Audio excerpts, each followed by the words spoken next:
ಕನ್ನಡದಲ್ಲಿ ಇನ್ವೆಸ್ಟಿಗೇಷನ್ ಸಿನಿಮಾಗಳು ಜಾಸ್ತಿ ಆಗ್ತಿದ್ದಾವೆ ಅಂತ ಹೇಳ್ಬೋದು. ರೀಸೆಂಟ್ಲಿ ಬಂದಂತಹ ರಕ್ಕಸ ಪುರದೊಳಗಿರ್ಬೋದು, ಆಮೇಲೆ ಸೆಕೆಂಡ್ ಕೇಸ್ ಆಫ್ ಸೀತಾರಾಮ್ ಅವರಾಗಿರ್ಬೋದು, ಈಗ ಬಂದಿರುವಂತಹ ಹೈಗ್ರೀವ ಸಿನಿಮಾ ಆಗಿರ್ಬೋದು.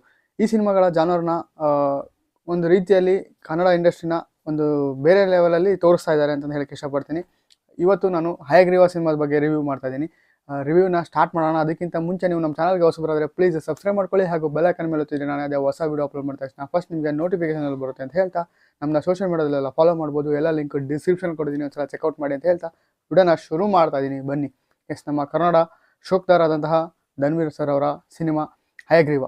ಈ ಸಿನಿಮಾದ ಟೈಟಲ್ ಕೇಳಿದ ತಕ್ಷಣ ಏನು ಗುರು ಇದು ಡಿಫ್ರೆಂಟ್ ಆಗಿದೆ, ಸ್ಟೋರಿ ಡಿಫ್ರೆಂಟಾಗಿ ಮಾಡ್ತಾ ಇದ್ದಾರೆ ಈ ಸಲ ಅಂತ ಅಂದ್ಕೊಂಡಿದ್ದೆ. ನಾನು ನೋಡಿದ ಮೇಲಂತರೂ ನಿಜವಾಗ್ಲೂ ಸಖತ್ತಾಗಿ ಇಂಪ್ರೆಸ್ ಆಯ್ತು ನನಗೆ ಈ ಸಿನಿಮಾ ಅಂತ ಹೇಳಕ್ಕೆ ಇಷ್ಟಪಡ್ತೀನಿ.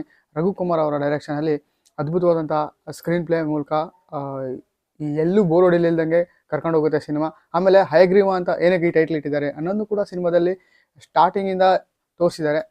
ಸ್ಟಾರ್ಟಿಂಗಲ್ಲಿ ಬರೋ 15 ಮಿನಿಟ್ಸ್ ಹತ್ತತ್ರ ಈ ಸಿನಿಮಾದ 15 ಮಿನಿಟ್ಸ್ ಒಳಗೇ ಮುಗ್ದೋಗುತ್ತೆ. ಅಂದರೆ ಈ ಸಿನಿಮಾಗೆ ಹಯಗ್ರೀವ ಅಂತ ಏನಕ್ಕೆ ಟೈಟ್ಲ್ ಕೊಟ್ಟಿದ್ದೀವಿ ಅನ್ನೋದನ್ನ ತೋರಿಸಿದ್ದಾರೆ.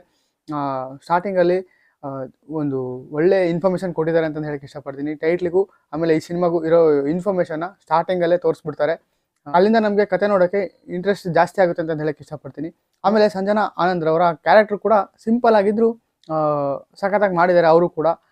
ನನಗೆ ಆ ಸಂಜನಾ ಆನಂದ್ ಅವರ ಕ್ಯಾರೆಕ್ಟರ್ ನೋಡಿದಾಗ ನಮಗೆ ರುಕ್ಮಿಣಿ ವಸಂತ ಅವರು ನೆನಪಾದ್ರು. ಏನಕ್ಕಪ್ಪ ಅಂದರೆ ಬಗೀರ ಬಂದಿತ್ತಲ್ಲ ಮುರಳಿ ಸರ್ ಅವ್ರದ್ದು, ಆ ಸಿನಿಮಾದಲ್ಲಿ ರುಕ್ಮಿಣಿ ವಸಂತ ಅವ್ರ ಕ್ಯಾರೆಕ್ಟರ್ ಕೂಡ ಸಿಂಪಲ್ ಆಗೇ ಇತ್ತು.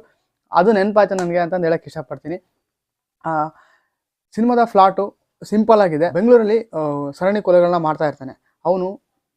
ವಿಚಿತ್ರವಾದಂತಹ ಥಿಂಕಿಂಗ್ನ ಮಾಡಿ ಕೊಲೆಗಳನ್ನ ಮಾಡ್ತಾ ಇರ್ತಾನೆ. ಅಂದರೆ ಅವನು ಡಾಕ್ಟ್ರು, ಅವನು ಏನಕ್ಕೆ ಆ ಥರದ್ದು ಮಾಡ್ದ ಅನ್ನೋದನ್ನ ಸಿನಿಮಾದಲ್ಲಿ ನೋಡೇ ತಿಳ್ಕೊಬೇಕು. ಆಮೇಲೆ ವಿಲನ್ ಯಾರು ಅನ್ನೋದನ್ನ ರಿವೀಲ್ ಮಾಡಿರಲಿಲ್ಲ ಚಿತ್ರತಂಡ. ಸುನಿಲ್ ರಾವ್ ಅವರು ಈ ಸಿನಿಮಾದಲ್ಲಿ ವಿಲನ್ನ ಕಾಣಿಸ್ಕೊಂಡಿದ್ದಾರೆ. ಅವ್ರ ಕ್ಯಾರೆಕ್ಟರ್ ಮಾತ್ರ ನನಗೆ ಸಿಕ್ಕಾಪಟ್ಟೆ ಇಂಪ್ರೆಷನ್ ಅನಿಸ್ತು. ರೀಸೆಂಟ್ಲಿ ಅವ್ರಿಗೆ ಒಂದು ಒಳ್ಳೆ ಪ್ಲೇಸ್ಮೆಂಟ್ ಸಿಕ್ಕಿರಲಿಲ್ಲ. ಅಂದರೆ ಇಂಡಸ್ಟ್ರಿಯಲ್ಲಿ ಸಿನಿಮಾಗಳೆಲ್ಲ ಮಾಡ್ತಾ ಬಂದಿದ್ರು. ಆದರೆ ಈ ಸಿನಿಮಾದ ಮೂಲಕ ವಿಲನ್ನ ಕಾಣಿಸ್ಕೊಂಡಿದ್ದು ಅವ್ರ ಕ್ಯಾರೆಕ್ಟರ್ ಮಾತ್ರ ನೆಕ್ಸ್ಟ್ ಲೆವೆಲಲ್ಲಿತ್ತು ಅಂತ ಹೇಳಕ್ಕೆ ಇಷ್ಟಪಡ್ತೀನಿ. ಅವ್ರ ಥಿಂಕಿಂಗ್ ಲೆವೆಲ್ ಆಗಿರ್ಬೋದು, ಅವರು ಆಮೇಲೆ ಧನ್ವೀರ್ ಸರ್ ಅವರ ಇಬ್ಬರು ಕಾಂಬಿನೇಷನ್ನು ಸ್ಕ್ರೀನ್ ಮೇಲೆ ನೋಡೋಕಂತರೂ ಸಿಕ್ಕಾಪಟ್ಟೆ ಇಂಟ್ರೆಸ್ಟಿಂಗ್ ಬರ್ತಾ ಇತ್ತು ಅಂತ ಹೇಳಕ್ಕೆ ಇಷ್ಟಪಡ್ತೀನಿ. ಅದು ಇಂಟರ್ವಲ್ ತನಕನೂ ಗೊತ್ತಾಗಲ್ಲ. ಒಂದು ಲೆಕ್ಕಕ್ಕೆ ಯಾರು ಇವರು ಅಂತ ಹುಡುಕ್ತಾನೆ ಇರ್ತೀವಿ. ಆಮೇಲೆ ಸ್ಟಾರ್ಟಿಂಗಲ್ಲಿ ತೋರಿಸೋ ಒಬ್ರು ಪೊಲೀಸ್ ಇರ್ತಾರೆ, ಅವರು ಕೂಡ ಈ ಥರ ಮಾಡ್ತಾ ಇದ್ದಾರಾ ಅಥವಾ ಡಾಕ್ಟ್ರನಾರ ಈ ಥರ ಮಾಡ್ತಾ ಇದ್ದಾರಾ, ಯಾರು ಇವರು ಅಂತ ಫುಲ್ಲಿ ಕನ್ಫ್ಯೂಷನ್ ಆಗಿರುತ್ತೆ. ಅದಕ್ಕೆಲ್ಲ ಕ್ಲೈಮ್ಯಾಕ್ಸಲ್ಲಿ ಅದಕ್ಕೆಲ್ಲ ಇನ್ಫಾರ್ಮೇಷನ್ ಕೊಟ್ಟು ಕ್ಲಿಯರ್ ಮಾಡಿದ್ದಾರೆ. ಯಾವುದೇ ರೀತಿ ಹುಳ ಬಿಟ್ಟಂದ್ರೂ ಹೊರಗಡೆ ಕಳಿಸಲ್ಲ ಅಂತ ಹೇಳಕ್ಕೆ ಇಷ್ಟಪಡ್ತೀನಿ. ಸಿಂಪಲಾಗಿ ಹೇಳಬೇಕು ಅಂದರೆ ಸ್ಟಾರ್ಟಿಂಗಲ್ಲಿ ಬರೋ 15 ಮಿನಿಟ್ಸ್ ಏನಿದೆ ಅದನ್ನು ಮಿಸ್ ಮಾಡದೆ ನೀವು ನೋಡಲೇಬೇಕು. ಆವಾಗ ನಿಮಗೆ ಪೂರ್ತಿ ಸಿನಿಮಾ ಅರ್ಥ ಆಗ್ಬಿಡುತ್ತೆ ಅಂತ ಹೇಳಕ್ಕೆ ಇಷ್ಟಪಡ್ತೀನಿ. ಧನ್ವೀರ್ ಸರ್ ಅವರ ರೀಸೆಂಟ್ಲಿ ಬಂದಂತಹ ಎಲ್ಲದಕ್ಕಿಂತ ನನಗೆ ಇದು ಭಾಳ ಇಷ್ಟ ಆಯಿತು ಅಂತ ಹೇಳಕ್ಕೆ ಇಷ್ಟಪಡ್ತೀನಿ. ಒಂದು ಲೆಕ್ಕದಲ್ಲಿ ಒಬ್ಬ ಒಳ್ಳೆ ಹೀರೋ, ಆಮೇಲೆ ಒಬ್ಬ ಒಳ್ಳೆ ವಿಲನ್ನು, ಆಮೇಲೆ ಒಳ್ಳೆ ಡೈರೆಕ್ಟ್ರು ಕೂಡ ನಮಗೆ ಈ ಸಿನಿಮಾದ ಮೂಲಕ ಸಿಕ್ಕರು ಅಂತ ಹೇಳಕ್ಕೆ ಇಷ್ಟಪಡ್ತೀನಿ. ನೆಕ್ಸ್ಟು ರಘುಕುಮಾರ್ ಸರ್ ಅವರ ಸಿನಿಮಾ ಯಾವ್ದು ಬರುತ್ತೆ ಅಂತ ನಾನು ಎಕ್ಸಾಕ್ಟಾಗಿ ವೆಯ್ಟ್ ಮಾಡ್ತಾ ಇದ್ದೀನಿ. ಸಂಜನಾ ಆನಂದ್ ಅವ್ರ ಪಾತ್ರನೂ ಕೂಡ ವಿಭಿನ್ನವಾಗಿದ್ದು ಸಿಂಪಲ್ ಆಗಿದೆ.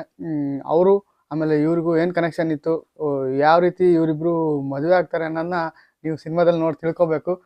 ಅದನ್ನು ಕ್ಲೈಮ್ಯಾಕ್ಸಲ್ಲಿ ಕೊಟ್ಟು ಪೂರ್ತಿ ಯಾವುದೇ ಡೌಟ್ ಬರಲಿಲ್ಲದಂಗೆ ಕ್ಲಿಯರ್ ಮಾಡಿ ಕಳಿಸಿದ್ದಾರೆ ಪ್ರೇಕ್ಷಕರಿಗೆ ಅಂತ ಹೇಳಕ್ಕೆ ಇಷ್ಟಪಡ್ತೀನಿ. ಆ ಸಿನಿಮಾನ ನೀವು ಮಿಸ್ ಮಾಡ್ಕೊಳಕ್ಕೆ ಹೋಗಬೇಡಿ. ಥಿಯೇಟ್ರಲ್ಲಿ ಒಂದು ಸಸ್ಪೆನ್ಸು, ಆಮೇಲೆ ಕ್ರೈಮು, ಮಿಸ್ಟ್ರಿ, ಥ್ರಿಲ್ಲರ್ ಸಿನಿಮಾ ಇದು. ನನಗಂತೂ ಸಿಕ್ಕಾಪಟ್ಟೆ ಖುಷಿ ಕೊಟ್ಟಂತಹ ಸಿನಿಮಾ ಹಯಗ್ರೀವ ಅಂತ ಹೇಳಕ್ಕೆ ಇಷ್ಟಪಡ್ತೀನಿ. ಅರ್ಜುನ್ ಹಯಗ್ರೀವ ಅವರ ಕ್ಯಾರೆಕ್ಟರ್ ಮಾತ್ರ ಅದ್ಭುತವಾಗಿ ಮೂಡಿ ಬಂದಿದೆ. ಒಬ್ಬ ಪೊಲೀಸ್ ಆಫೀಸರ್ ಯಾವ ರೀತಿ ಎಲ್ಲ ಥಿಂಕ್ ಮಾಡ್ತಾರೆ ಅನ್ನೋದನ್ನ ಈ ಸಿನಿಮಾದಲ್ಲಿ ನೋಡಿ ತಿಳ್ಕೊಬೋದು.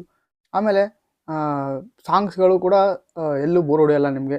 ಕಂಟಿನ್ಯೂ ಆಗಿ ಫ್ಲಾಟ್ಸ್ ಅಂದರೆ ಕತೆ ಜೊತೆಗೇ ಮಿಂಗಲ್ ಆಗ್ತಾ ಹೋಗುತ್ತೆ. ಎಕ್ಸ್ಟ್ರಾ ಆ್ಯಡ್ ಮಾಡಬೇಕು ಅಂತ ಮಾಡಿರೋವಂಥ ಸಾಂಗ್ಸ್ಗಳಲ್ಲ ಇವು.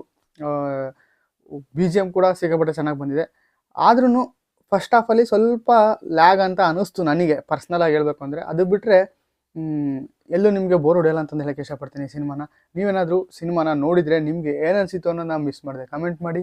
ಹಾಗೂ ನಮ್ಮ ಚಾನಲ್ಗೆ ಹೊಸಬರಾದರೆ ಪ್ಲೀಸ್ ಸಬ್ಸ್ಕ್ರೈಬ್ ಮಾಡ್ಕೊಳ್ಳಿ ಅಂತ ಹೇಳ್ತಾ ಇವತ್ತಿನ ಈ ವಿಡಿಯೋನ ಮುಗಿಸೋಕ್ಕೆ ಇಷ್ಟಪಡ್ತೀನಿ. Thank you. ಜೈ ಹಿಂದ್, ಜೈ ಕರ್ನಾಟಕ.